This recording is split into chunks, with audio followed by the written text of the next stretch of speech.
जी अस्सलाम वालेकुम जामी भाई। माशाल्लाह जी, ये न्यूजीलैंड वाइट की फ़ीमेल ने बच्चे दे दिए हैं। माशाल्लाह आपको अपडेट कर दूं, मैंने कहा बता दूं आपको। ये आज की डेट जो है ना, माशाल्लाह 28 डेट है। ये 9 बच्चे दिए हैं फ़ीमेल ने। न्यूजीलैंड वाइट की फ़ीमेल ने 9 बच्चे दिए हैं माशाल्लाह।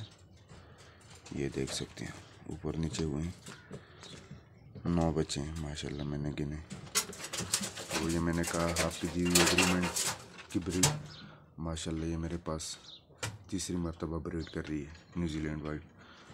और ये कैलिफोर्नियन के अगले बच्चे माशाल्लाह बड़े हो गए, देख सकते हैं नेस्ट बॉक्स में।